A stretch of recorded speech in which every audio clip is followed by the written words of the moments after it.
আমারে না বন্যা কই বন্যা কই এই তো এই যে তোমার জন্য একটা পাকিজা শাড়ি কিনে নিয়েছি।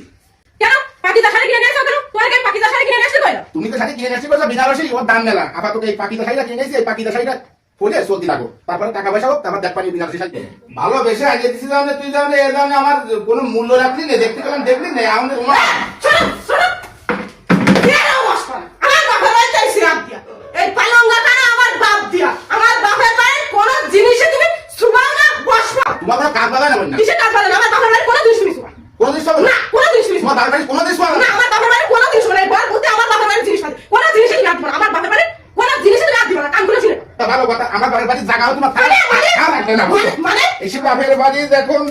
তোমার জিনিসপাতি থেকে দাও না আমি শুধতেই পারবো না শান্ত তুমিও আসবে না মানে তুমি আমারে সারা কোয়ালে দিয়ে দাও কথাই কথা দেই ছাড়ো আমি আসি। তুমি কোয়ালে দিছ আমারে কোয়ালে না এই বাড্ডা চলে যা এই খাল পার হয়ে চলে যাও সামনেটা অর্ধা বাদ দেবে অর্ধাতে ডানে তাকে দেয় এইভাবে বাপের বাড়িতে কিছু নিয়ে আসলি স্বামীকে এইভাবে ফুটা দাও কেন আর কোনদিন কুটা যাব না এই যে বুদ্ধি বাড়ি যাও কোনো সময় বাপের বাড়িতে নিচে ফুটা দিবা না তুমি আমার বাপের বাড়ির ঘরে খাও আমার জায়গায় খাও কোনো সময় কি কোনোদিন ফুটা দিছি না তা তোমরা এরকম ফুটা দাও কে আমি আর কোনদিন দেব না